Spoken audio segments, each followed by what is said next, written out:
Voilà, on est heureux de se retrouver pour ce temps de prière, ce temps d'exhortation également. Voilà, nous faisons une petite pause par rapport au message de Néhémie.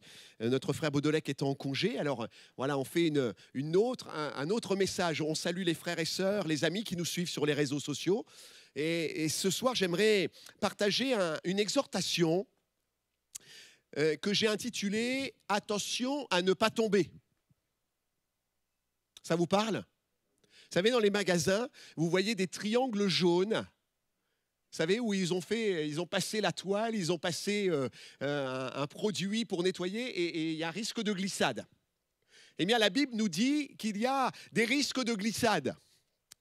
Attention à ne pas tomber, c'est le titre de cette réflexion ce soir et vous savez certainement déjà à l'esprit le verset qui nous l'inspire.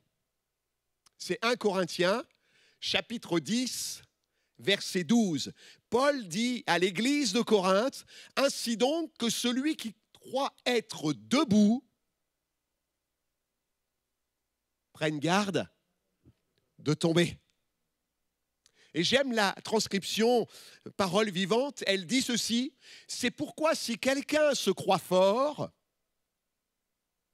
il a particulièrement besoin de veiller à ne pas tomber dans le péché. » C'est un peu plus large, c'est un peu plus expressif et pour nous, ça nous parle.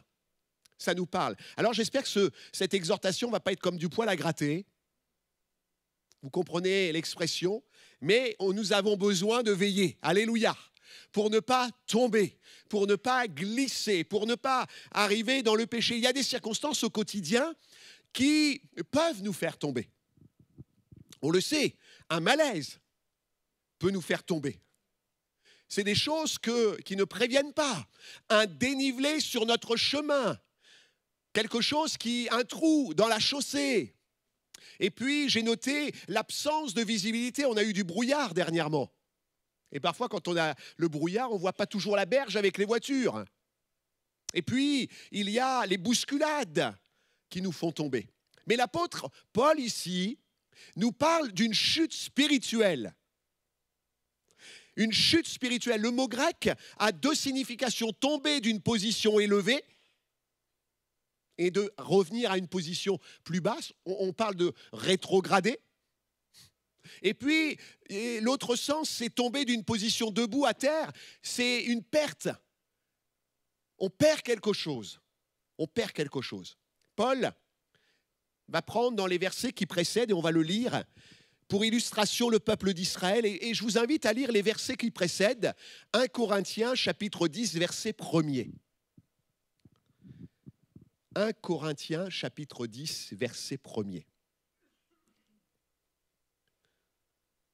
Frères et sœurs, mais c'était à l'époque, hein, frères et sœurs, je ne veux pas que vous ignoriez que nos pères ont tous été sous la nuée, qu'ils ont tous passé au travers de la mer, qu'ils ont tous été baptisés en Moïse dans la nuée et dans la mer, qu'ils ont tous mangé le même aliment spirituel et qu'ils ont tous bu le même breuvage spirituel, car ils buvaient à un rocher spirituel qui les suivait, et ce rocher était Christ.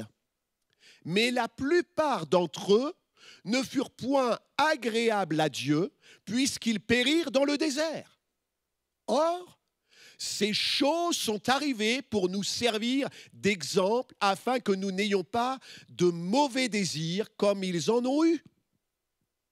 Ne devenez point idolâtres, comme quelques-uns d'entre eux, selon qu'il est écrit, le peuple s'assit pour manger et pour boire, puis ils se levèrent pour se divertir. Ne nous livrons point à la débauche, comme quelques-uns d'entre eux s'y livrèrent, de sorte qu'il en tomba 23 000 en un seul jour. Ne tentons point le Seigneur comme le tentèrent quelques-uns d'entre eux qui périrent par les serpents. Ne murmurez point comme murmurèrent quelques-uns d'entre eux qui périrent par l'exterminateur. Ces choses leur sont arrivées pour servir d'exemple, et elles ont été écrites pour notre instruction à nous qui sommes parvenus à la fin des siècles.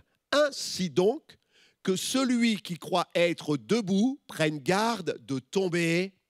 Amen. Vous avez vu que le verset tout à l'heure que j'ai pris, finalement, clôture ce passage à l'origine. Ainsi donc, il y a un résultat. Et avez-vous remarqué que Paul va scinder le texte que nous avons lu en 2 phrases similaires. Or, ces choses sont arrivées pour nous servir d'exemple, afin que nous n'ayons pas de mauvais désirs comme ils en ont eu. Et il dit au verset 11, ces choses leur sont arrivées pour servir d'exemple et elles ont été écrites pour notre instruction, pour nous qui sommes parvenus à la fin des siècles. Paul parle d'exemples qui vont nous servir à notre instruction pour nous aujourd'hui. Et parfois, les exemples restent des exemples et pas d'instruction. Et ce soir, j'aimerais partager avec vous 2 pensées qui vont être aussi un sujet de prière. On va prier pour des frères et sœurs, on va prier pour l'Église, on va prier pour les besoins de l'Église, pour le salut des âmes, pour le Saint-Esprit, mais on peut prier aussi pour ça. Seigneur, aide-nous à ne pas tomber. Amen. Et la première des notions qu'il nous faut apprendre, qui nous sert, qui va être une instruction pour nous, c'est que nos acquis, nos expériences, notre parcours spirituel ne nous garantissent pas de la chute. Vous êtes d'accord? On va regarder ensemble. Nos acquis, nos expériences, nos parcours spirituels ne nous garantissent pas de la chute. Frères, je ne veux pas, frères et sœurs, que vous ignoriez que tous ceux qui nous ont précédés, nos pères, et on l'a lu ensemble ça, vous savez quoi? Ils ont été sous la nuée. Ils ont tous passé au travers de la mer. Ils ont été baptisés en Moïse dans la nuée et dans la mer. Ils ont tous mangé le même aliment spirituel, la manne. Ils ont tous bu le même breuvage, qui était un rocher spirituel qui lui suivait. Ce rocher était Christ. Il y avait un élément qui nous projetait vers Christ. Mais la plupart d'entre eux ne furent pas trouvés agréables devant Dieu. On a là un enseignement, un exemple parfait pour dire ce n'est pas mon expérience, ce n'est pas ce que j'ai vécu dans la foi qui me garantissent de ne pas tomber. Si je paraphrase Paul, il dit, mes bien-aimés, ceux qui vous ont précédés ont vécu des événements extraordinaires. Ils ont vécu des choses formidables avec Dieu. Dieu les a conduits, la nuée. Ils ont vu des miracles. La mer s'est ouverte devant eux. Ils ont été scellés dans la communion. Baptisés en Moïse, c'est ce que ça veut dire. Ils étaient ensemble dans le combat, dans la lutte, dans les expériences. Ça parle de communion fraternelle. Ils ont mangé la manne. Et le dimanche matin, on mange le pain. Ils ont bu le même breuvage spirituel. Ils ont été désaltérés par cette eau jaillie du rocher. Et ce rocher, nous, aujourd'hui, sous la grâce, c'est Jésus-Christ. Tout ça, ils l'ont vécu. Mais Paul dit, une majorité d'entre eux n'ont pas été trouvés agréables. On pourrait dire, en lisant tout ça, waouh, ils ont fait des belles choses, hein. Moi, quand j'entends les récits du réveil, quand j'entends des choses extraordinaires, je me dis, Seigneur, fais-nous vivre cela. Waouh, c'est super. J'ai vraiment envie de le vivre.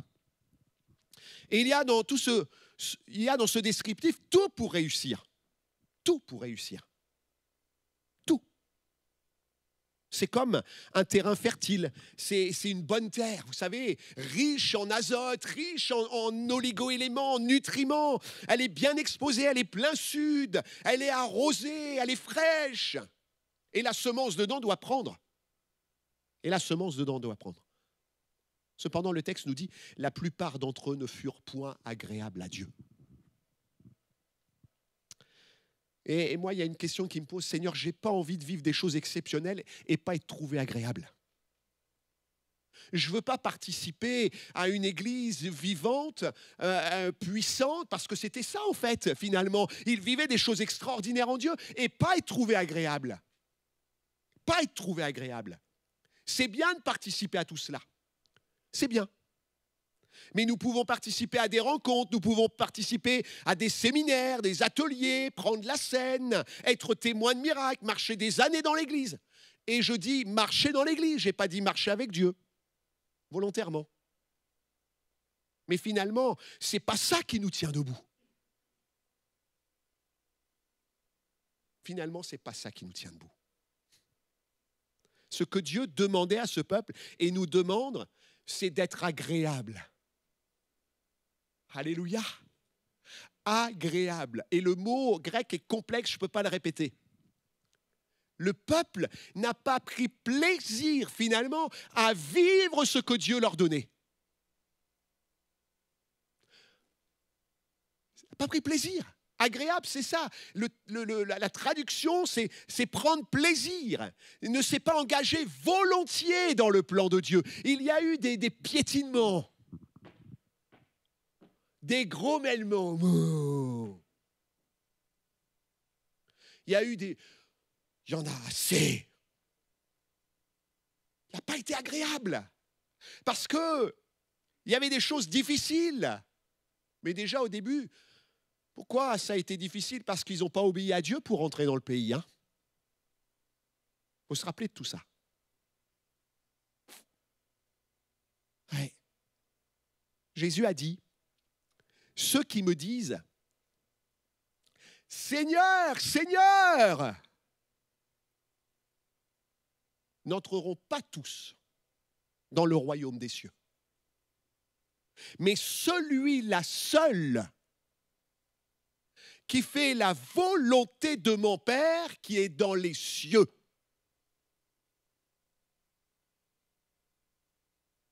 Je peux vivre des miracles. Je peux vivre des choses extraordinaires. Ah oui, oh, j'ai vu le réveil, oh, j'ai vu des choses extraordinaires. Mais si mon cœur n'est pas agréable, c'est zéro. C'est zéro. Ça gratte, hein? Mais c'est la vérité. Et Jésus poursuit. Plusieurs me diront ce jour-là, Seigneur, Seigneur, n'avons-nous pas prophétisé par ton nom? C'est spirituel, ça. Hein? N'avons-nous pas chassé des démons par ton nom? C'est extraordinaire, c'est des puissances, alléluia. Et n'avons-nous pas fait beaucoup de miracles par ton nom? Alors je leur dirai ouvertement, je ne vous ai jamais connu, retirez-vous de moi, vous qui commettez l'iniquité. Voilà le problème. Il n'y avait pas de choses agréables, mais il y avait de l'iniquité. Vous savez, on peut avoir une belle façade, mais un mauvais intérieur. On peut avoir une belle carrosserie et un mauvais moteur.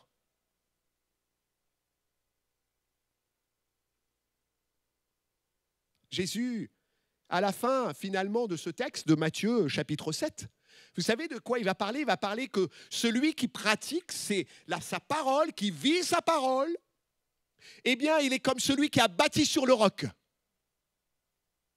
Et vous savez ce qui se passe sur le roc quand la tempête vient, quand la mer vient, quand la grêle vient, quand les difficultés viennent, la maison, elle ne tombe pas. Alléluia. Elle ne tombe pas. Mon expérience, mon parcours spirituel ne me garantit pas. mes médailles spirituelles. Vous savez, on voit en Russie là, avec leurs casquettes, et on les voit avec leurs costumes verts, là, les soldats russes. Là. Ils ont des palettes de médailles, on dirait qu'ils vont tomber en avant. Et des fois, on se met des médailles spirituelles. Ça ne sert à rien si notre cœur n'est pas agréable. Et on tombe spirituellement. Et on est déchu de la grâce. Ça gratte. Seigneur, je veux t'être agréable. Je ne prétends à rien. Alléluia. Tout ce que j'ai noté cette petite prière. Seigneur, c'est toi qui me l'as donné. Alléluia. Garde-moi de tomber dans l'orgueil, dans la vanité, à l'image du pharisien.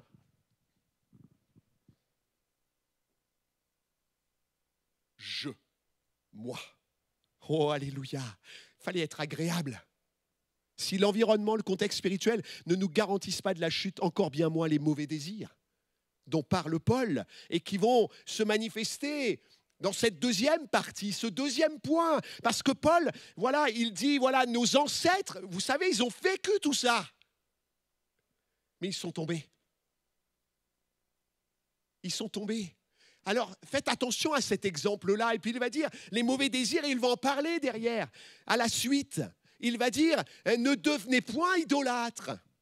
Tout ça, j'ai noté. Paul va citer 4 attitudes. C'est ma deuxième pensée. La deuxième notion qu'il nous faut apprendre, c'est que nos attitudes, nos comportements sont des pierres d'achoppement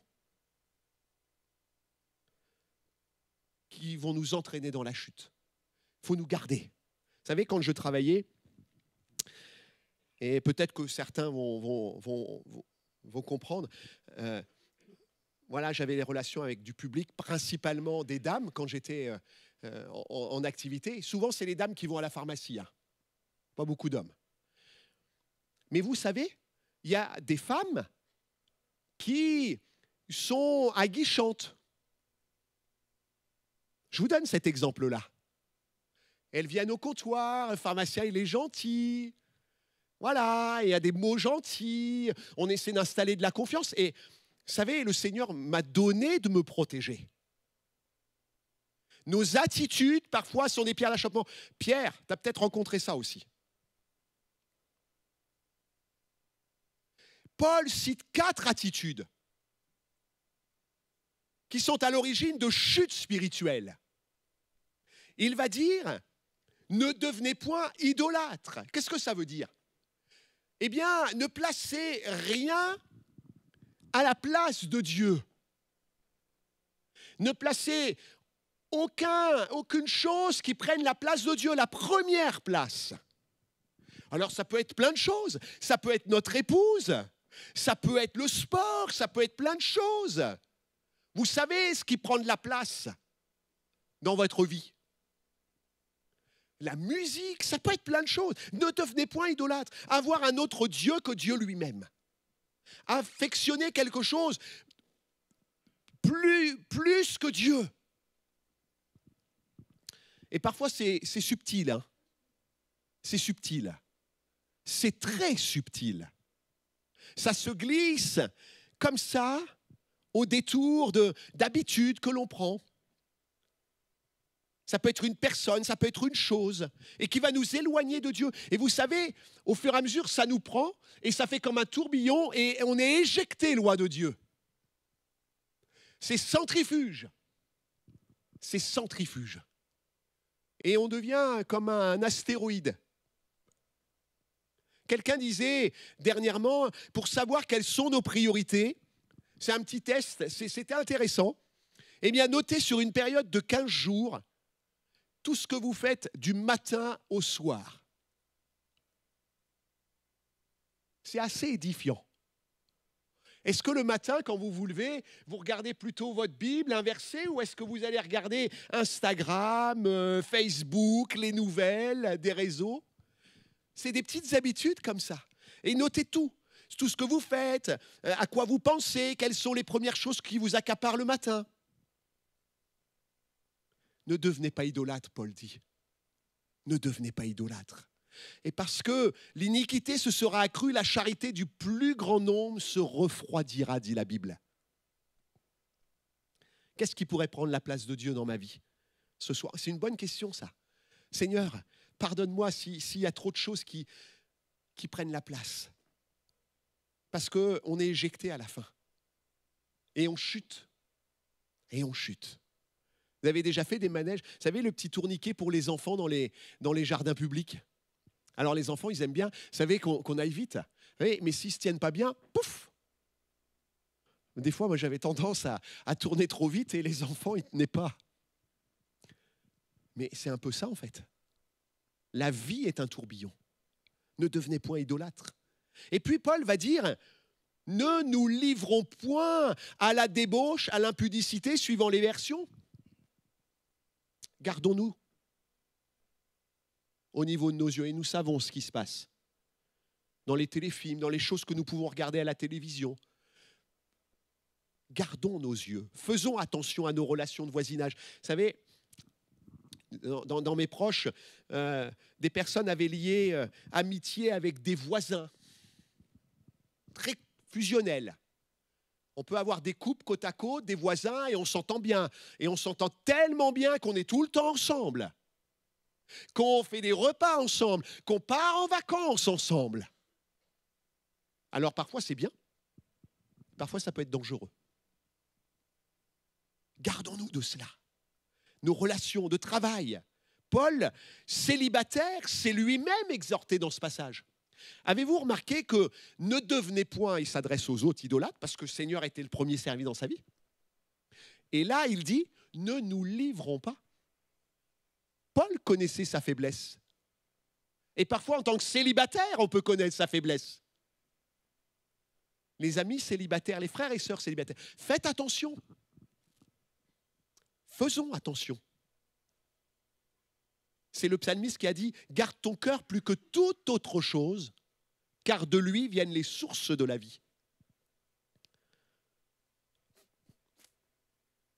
Qu'il n'y ait pas d'amertume à un moment de notre vie. Vous savez, quelque chose qu'on regrette, qui a fait une tache dans notre vie. Vous savez, des fois, c'est dur après de cicatriser une chute. C'est dur à cicatriser. On a honte, on a du mal à revenir à l'église. Parce qu'on se sent coupable, sale, malgré que Jésus nous pardonne. Vous savez, il y a des cicatrices qui restent indélébiles dans nos vies. Ah Seigneur, garde-nous. Et puis Paul va dire, ne tentons point le Seigneur. Ne tentons point le Seigneur. Ou provoquer Dieu. Le diable sait faire cela. Le diable, il sait faire. Même auprès de Jésus, il va le faire. Il va le tenter dans le domaine de la protection. Il va dire, tu montes sur le temple et tu te jettes et il va y avoir des anges qui vont retenir ton pied de la chute. Jésus a dit, il est écrit, tu ne tenteras pas le Seigneur, ton Dieu. Aujourd'hui, on entend avec le Covid plein de choses, des bonnes et des moins bonnes. Le Seigneur me protège. Amen. Amen. Mais il ne faut pas le tenter. Il ne faut pas le tenter. Il ne faut pas le tenter. Ne tentons pas le Seigneur. Soyons sages. Ayons du discernement. Dieu est capable de nous garder de tout mal, mais ne marchons pas sur le bord du précipice. Vous savez, il y a des gens qui sont borderline, qui sont là en équilibriste. On tente jusqu'au moment où on peut tomber. Ayons du discernement, de la patience, soyons sages. Ne tentons pas le Seigneur. Vous savez, Paul, il l'a dit pour lui aussi. Il l'a dit pour lui.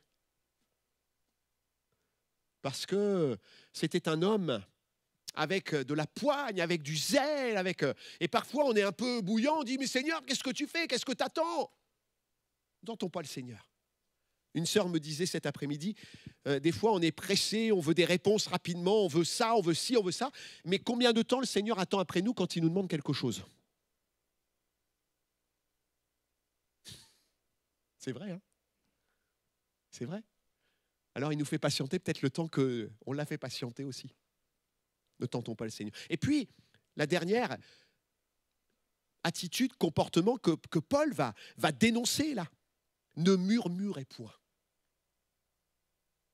Si Paul dit ça, c'est parce que lui, quand il avait quelque chose à dire, il le disait. Quand il était droit, Pierre, il l'a repris. Au moment où il est parti vite fait parce qu'il mangeait avec des inconvertis, parce que des gens de Jérusalem venaient, alors Pierre a été repris par Paul. Et là, il dit, ne murmurez point. Oh, le murmure.